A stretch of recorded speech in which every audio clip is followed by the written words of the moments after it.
was a god. Tyrant, they yell so easily. I laugh. No tyrant ever gave back so much. Before him there were tribes, and after him all was possible. There was suddenly a sense the world could be ruled by one king. It'd be better for all.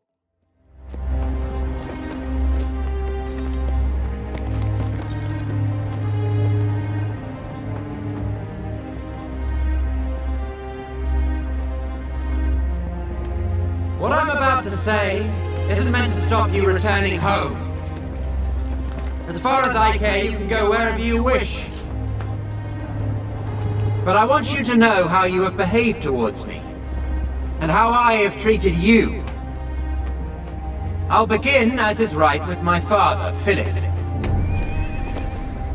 When he found you, you were mere peasants, wearing hides, tending a few sheep on the mountain slopes, and you could barely defend them from your neighbors. Under him, you began living in cities, with good laws and customs, and he turned you from slaves into rulers over those very barbarians who used to plunder your land. He conquered most of Thrace, taking the best harbors so there was trade and prosperity, and put the mines to steady work. The Thessalians, they used to terrify you. Well, we rule them now. The Athenians and Thebans, always looking for a chance to attack Macedonia, were so humbled, myself playing my small part in the war, that they no longer take tribute from Macedonia, but instead depend upon us for their protection. My father went to the Peloponnese and put their house in order. Then he was declared supreme commander of all the Greeks for the campaign against the Persians. An honor not just for himself, but for all Macedonians.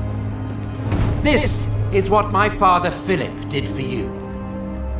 Great enough on its own, but small compared to what you've gained from me.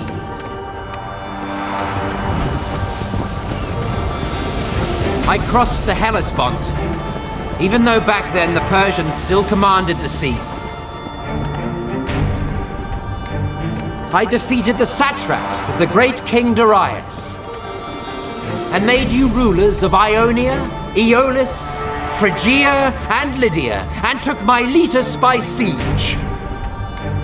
The rest of the land surrendered willingly, and their wealth became yours. All the riches of Egypt and Cyrene, which I won without a fight, are yours now. Syria, Palestine, Mesopotamia, Babylonia, all belong to you. The wealth of Lydia, the treasures of Persia, the jewels of India and the outer sea. You are now satraps. You are generals and captains. What have I held back for myself apart from this purple cloak and diadem? Nothing. No man can point to my riches, only the things I hold in trust for you all. And what would I do with them anyway? I eat what you eat. I get no more rest than you. Many times I have spent the night on watch so that you could sleep soundly. Who among you believes he's worked harder for me than I have for him? Come on! If you've got scars, strip and show them to me. I'll show you mine. There isn't one part of my body, the front at least, that doesn't bear a wound. My body's covered in scars from every weapon you can think of. Swords, arrows, stones, clubs. All for the sake of your lives, your glory, and your wealth. And yet here I still am, leading you, as conqueror of land and sea, rivers, mountains, and the plains. We've celebrated our weddings together. Many of your children will be cousins of my own. I've paid off your debts without asking how you got them, even though you're paid well enough and pillage every city we take. Many of you wear golden crowns, badges of courage and honor given you by me. Any one of us who was killed, who met a glorious end, we buried with full honors. Many now stand immortalized by bronze statues in Macedonia. Their families are honored and pay no taxes. Under my command, not one man has been killed fleeing the enemy. And now, I wanted to send back some of you who've been wounded or crippled, or have grown old, to be welcomed back home as heroes. But since you all wish to go, then all of you, go! Go home and tell them that your king, Alexander, conqueror of the Persians, Medes, Bactrians, and Scythians, who now rules over the Parthians, Chorasmians, and Hyrcanians as far as the Caspian Sea, who's marched over the mountains of the Hindu Kush, crossed the Oxus and Tanais rivers, even the Indus, first to cross it since Dionysus himself.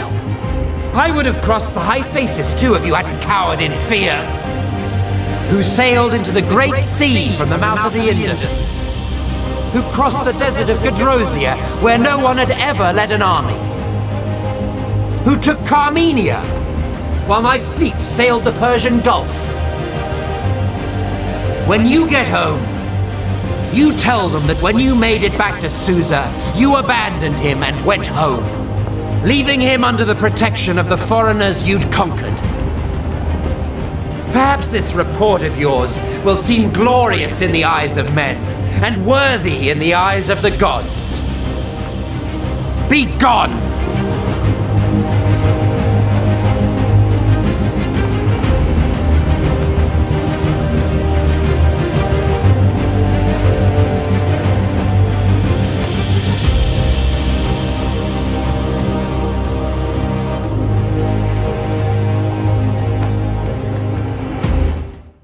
They still towered over other men's successes.